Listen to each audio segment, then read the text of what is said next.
We have seen all these things, all the things related to chart of accounts, currency, calendar, chart of account mapping and everything. Now we are going to create our ledger.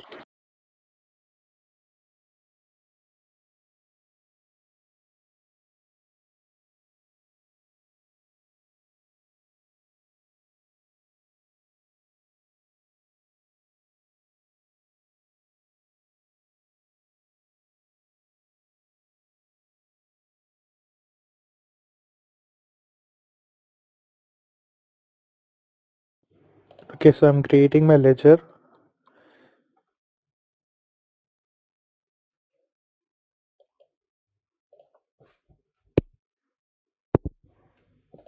So I'll say Acme.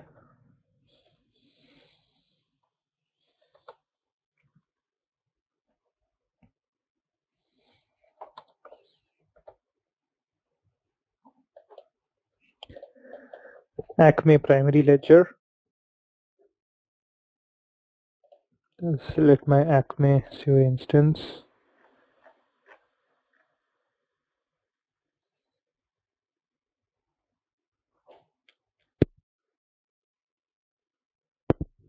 Acme calendar, USD currency, and standard accrual as my accounting method. Save and close. So I've selected all my chart of accounts, calendar, currency that we created, and then just save and close.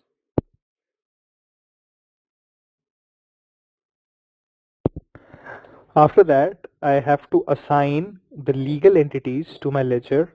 So I'll change the scope. I'll select my ledger in this particular section.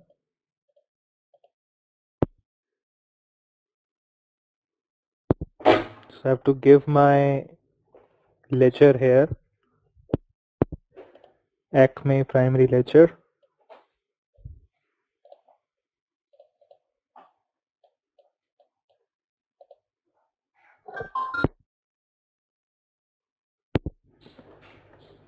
So I have to attach my legal entity now.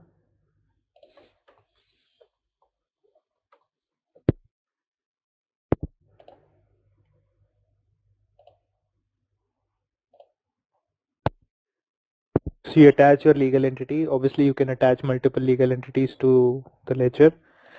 Then you have to specify the ledger options.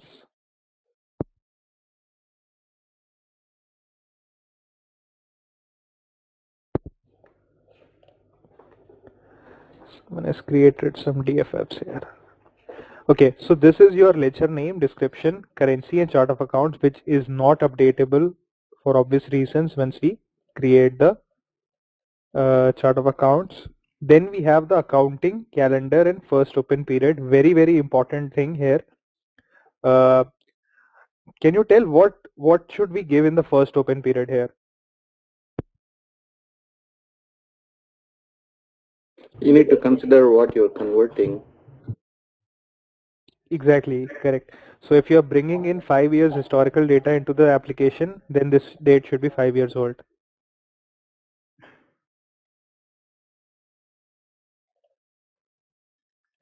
Okay, so accounting method, standard accrual, and number of future enterable periods.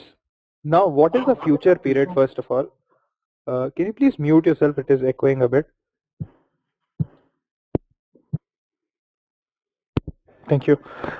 So what is a future enterable period is whenever like we have different statuses of a period, it can be a closed period or a future period. In future period,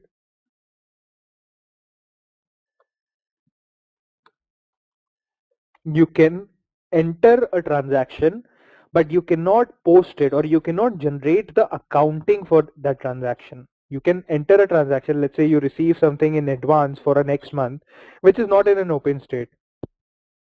So you want to keep 1 or 2 periods as future periods. So we can keep that. You can enter the data, but it will not generate accounting entries for any transaction in a future period. So once you go to the, let's say you are sitting in the month of January, February is in future period.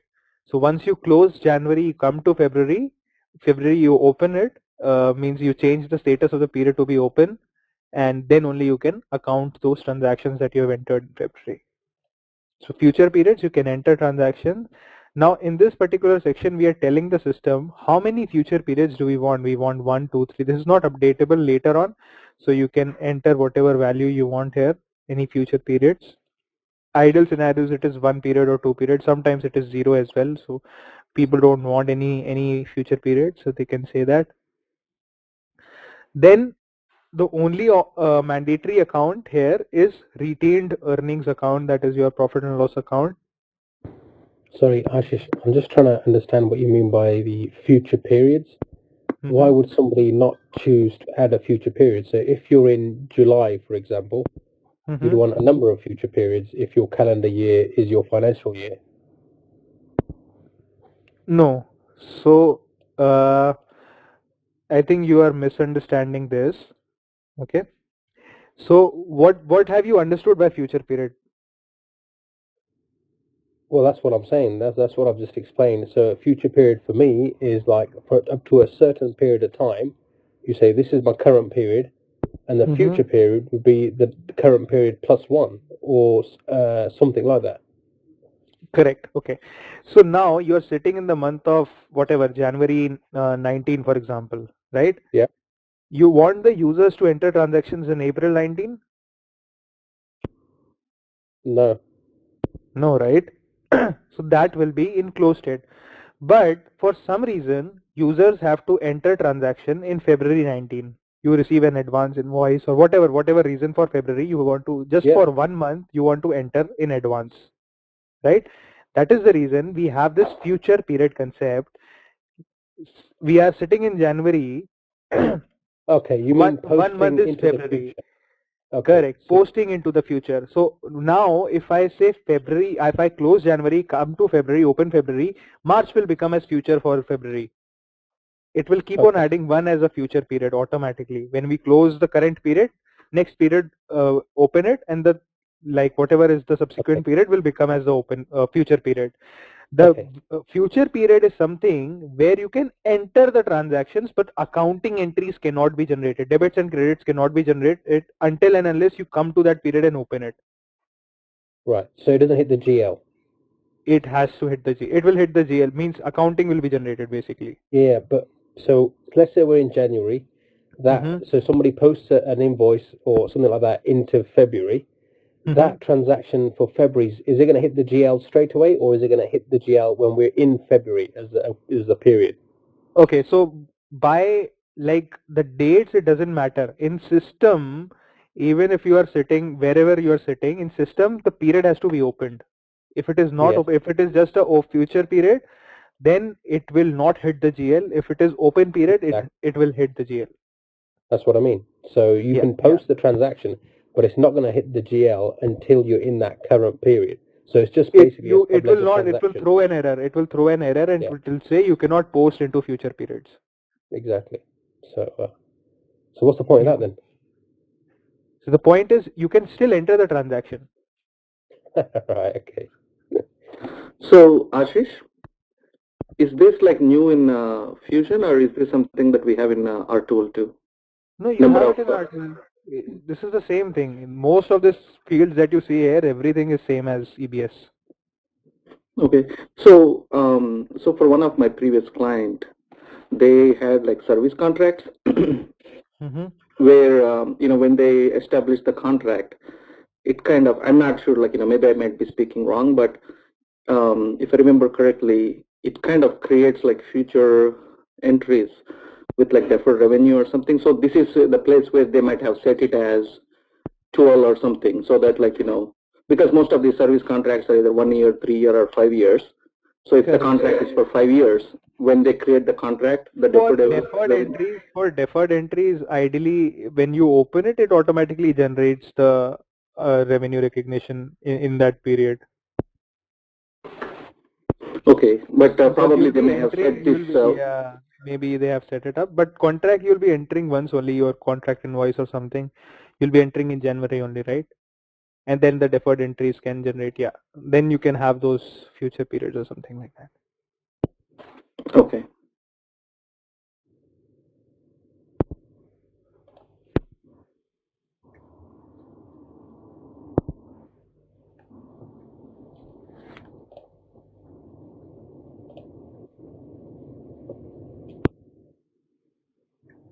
So I'm selecting my retained earnings account.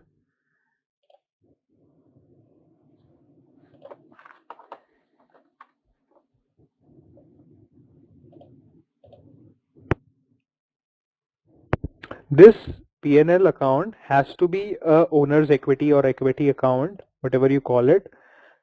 Otherwise, this will not save. It will error out. Here you have to give default period end rate, default period average rate. So when you are running your translation processes and all, then a period end rate and average rate has to be provided. Like you can select whatever rate type you want. We created the Acme type. Similarly, you can have the average rate, ending rate, different rates attached to the different rate types and attach it here. Though it's not mandatory. So only star fields are mandatory here. I'm just filling up the star fields, nothing else. Okay, so then we have journal processing.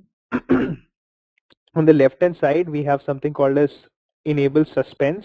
So if you want to enable the suspense entries, suspense journals needs to be created automatically by the system for general ledger or for subledger accounting, then you can enable it. What is a suspense journal is? For example, if you are posting a debit and a credit entry, there are certain minute differences between the debit and the credit line. Automatically it posts to the suspense account to balance out the accounting entry. So if you enable the suspense account, then you have to provide a suspense account here. And then later you can make the adjustments and knock off the suspense manually. Then we have the rounding account. So if you have cross currency journals that you are entering in different currencies and there are any point conversion rate differences or something, then it will automatically be posted to your rounding account or entered currency, rounding account, whatever it is. So like this, you can have that.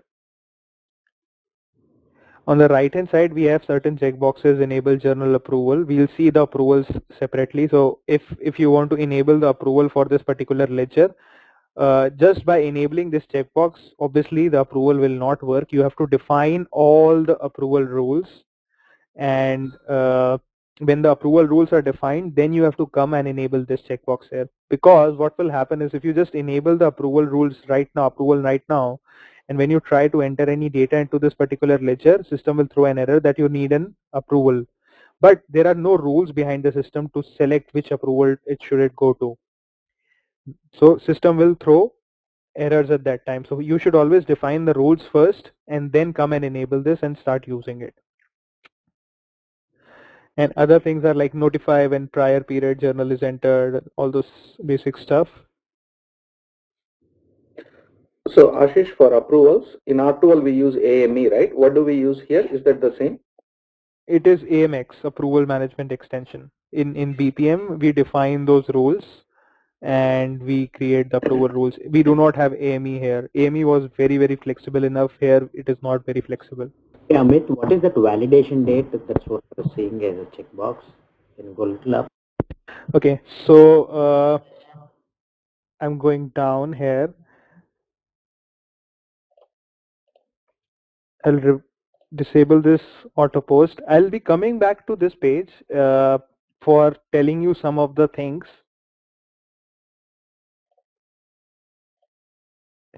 And like the auto reversals and other things. So we'll be discussing those auto reversals and things separately. Enable intercompany accounting if we have defined the intercompany rules. So most of the places we have to define the rules separately, and for our ledger we need to enable it, like reconciliation, intercompany. So we'll be discussing all those separately. We'll come and see that. Now, very important thing here is average balances. Okay, so enable average balance processing during initial setup. Once saved, the option cannot be changed. Rest all the options that you're seeing here, You can come and update it, change it. Every time we come and change journal approval, mixed statistical and monetary journals or something, we change the import, reconciliation, intercompany, all of this reversal criteria set, sequencing, everything we can change. The only thing which we cannot change and which is very important, and also the period names, the first ever open period, the chart of accounts and currency, all these are very, very important. You cannot change the first open period ever again after this. We also call it as a golden period. Like whenever you are doing data migration, this period should start from that particular date. If you start from today's month and you are doing 3 years of historical data bringing in the system, that is not possible. You cannot put it that. And average balancing also, it is a one-time setup, because once you create the ledger, you submit the ledger configuration, automatically a cube is generated for you, an Essbase cube. So you generate the Essbase cube. There are two cubes generated, one for average balancing and one for normal balances. Usually banks create the average balancing, they want the average balances for some reporting purposes. So there are certain average balance cubes which you can report on. System automatically creates it. Now this is again only a one-time setup. Once you have submitted the ledger configuration and everything, system will not generate the average balance cube ever after again. So this is, you have to remember this at the time of creating the ledger, and then you have to create it. And this is only for reporting purpose. That's what, right? Yeah. So did you keep it enabled for most implementations? No, for most implementations we never keep it enabled. Only for specific ones we enable it. If there is a client requirement to record the average balances as well. Most of the places we don't need it. Okay. Then we have accounting document sequences by ledger or by legal entity. No sequence is understandable, like we don't need any sequencing. Sequences is basically used for auditing purposes. You can assign, like you have an invoice number, you have a receipt number and anything. Apart from that, there is a separate sequence number attached to the transactions, to your invoices, to your payments, to your AR invoices, transactions, receipts and everything. Now this sequencing we can define separately. Here we just enable it. By legal entity it should generate, or by ledger. And usually we do it by legal entity, but it depends on the client requirement, legal entity or ledger. So you can define that.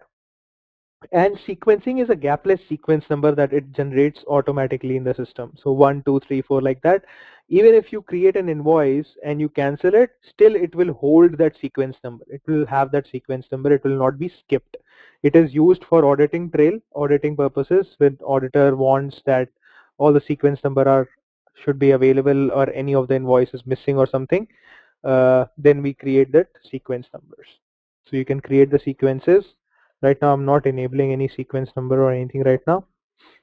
And then you can also say enforce document sequences to your payables or receivables module.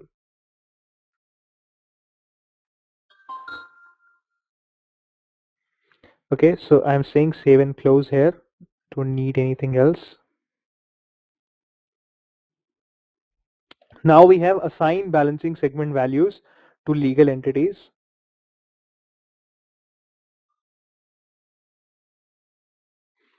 So this is my ledger and this is my legal entity, which I've already attached. Now I'm going to give a balancing segment value to it.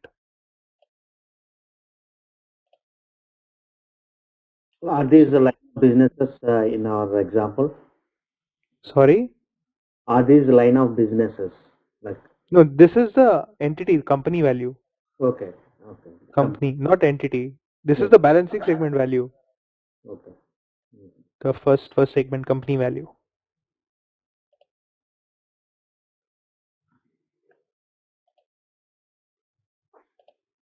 Okay. Now I will say review and submit accounting configuration.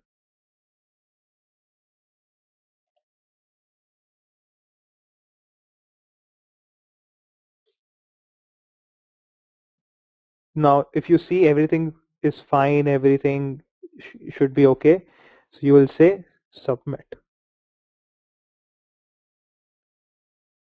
this request is submitted.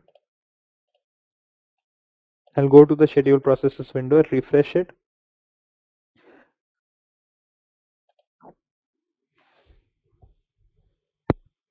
Now you can see this particular request is running.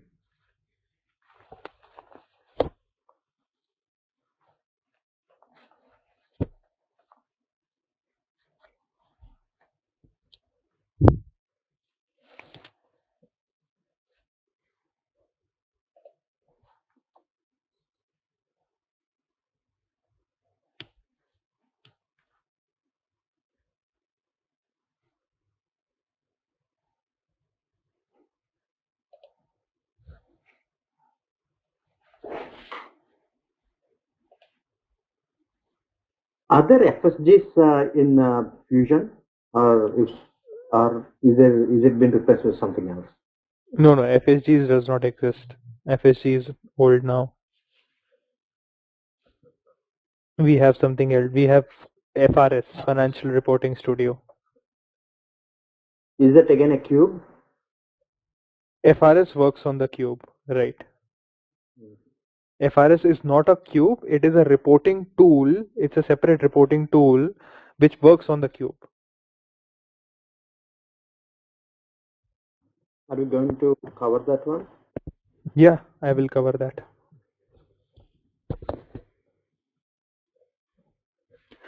Okay, so now I have created and successfully submitted the request for my ledger. What did this configuration do? So this is my parent request. This is all my child request. So complete accounting configuration, load chart of account values, create the balance queue. So this will validate my ledger configuration if my open period and everything, my account values are proper or not. Everything it will validate, whether my P&L retained earnings account is fine or not. Everything it will validate. It will also create the balance cube, the S-base cube, automatically by the name whatever chart of accounts that you have created. So it will create a cube by Acme COA instance or whatever. It will create the cube with that particular name. Also, it will put in all the metadata, that is your chart of account values, hierarchies into the queue. So when you go for reporting, everything is available for you. If you add new values after submitting this request, now later on if system decides to add certain values to it, then you have to run separate processes for each value set to transfer the balance, to transfer the metadata, that is your like whatever the values and all, to the cube separately. There are certain transfer requests that you need to run one time. First time it automatically gets transferred. Nothing needs to be run manually.